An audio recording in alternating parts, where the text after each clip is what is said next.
Kamusta na mga kachurba? Kamusta na mga kachurba? Nag-ahit na ako, o diba? Pero kahit na nakakahiya pa rin. Yun lang, napachika pa rin. O, kamusta naman sa inyo mga butas diyan? Kamusta na mga taga-butas? Ha? Sarap po talaga mga butas. Dipungal ka. Kita mo, no? Kahit ano itago ko yan, talagang lumalabas. Dipungal. Hindi ko na malaman kung anong dapat gawin dyan. Diba? So, totoo lang. Namiss ko mag-chismis. Kaso, hindi ako masyadong nagkikismis. Kasi, nag-stay ako doon sa kapatid ko. Dahil doon ako naka-stay.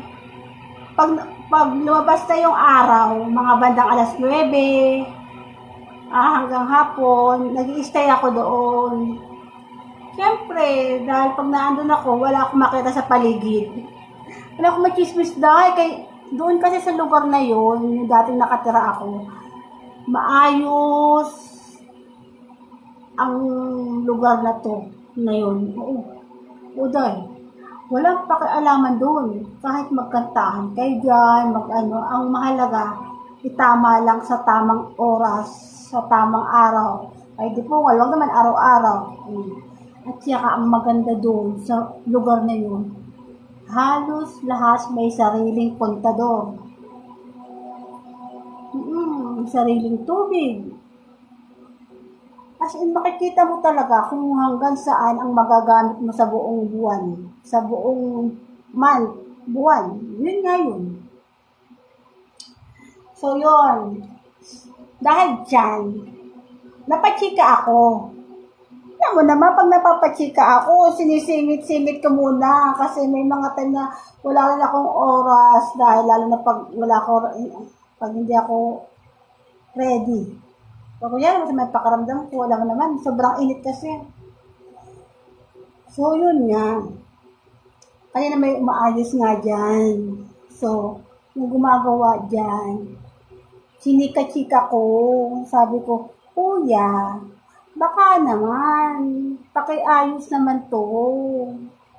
Kasi, nang hindi natin inaasahan umulan, baka palagyan mo naman taklog, di ba? No kaya may dumaan na ahas. Kaya kasyang-kasya ang ahas, dahil. Oo, dahil. Kaloka ako dun sa, sabi naman ni nagagawa dyan. May ginagawa kami dito kasi ganito ganyan. O, siyempre, naiintindihan ko naman sila kasi, naman yun eh. Ang point ko lang naman, baka naman sakali na gawan ng paraan. Di sabi naman ni kuya, sabihin mo na lang kay kuya, siya nang gumawa sa kanila naman niya apartment.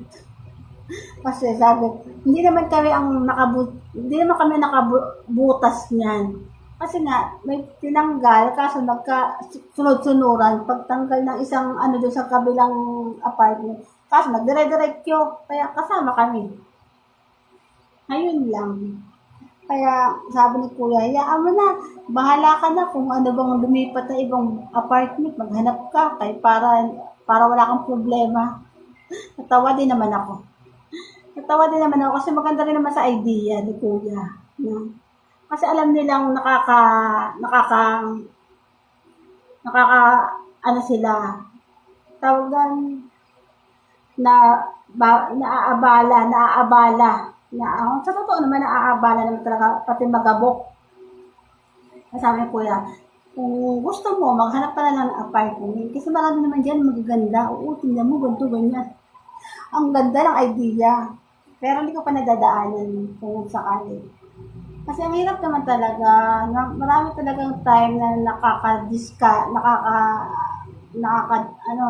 tawag doon, naabliga, basta nagaganon, kikis. Yun lang, nahirapan talaga ako magsalita ko, anong sasabihin doon.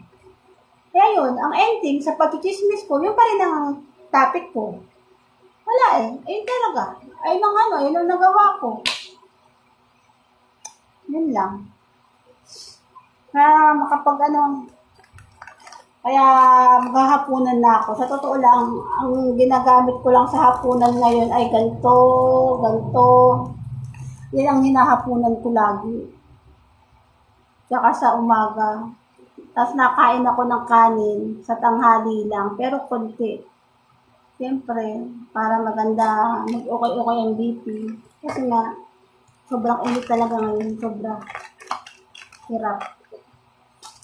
At nakakapag-diet, kasi sila tumataba din naman. Ang hirap naman din ng ano, kaya mas maganda para magpa-diet, diet din, para bumaba ang BP. Tapos, sa totoo lang, naano rin ako ng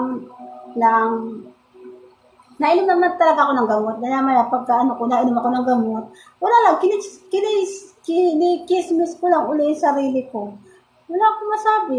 Bahala na lang kung may makinig. Basta ang mahalaga, nailabas ko ang gusto kong sabihin. Yun lang, goodbye na nga sa inyo mga katsurba. At ako may gagawin muna at ako iinom muna ako ng gamot. Ha? Okay, goodbye na nga sa inyo mga katsurba. Goodbye na nga sa inyo mga katsurba.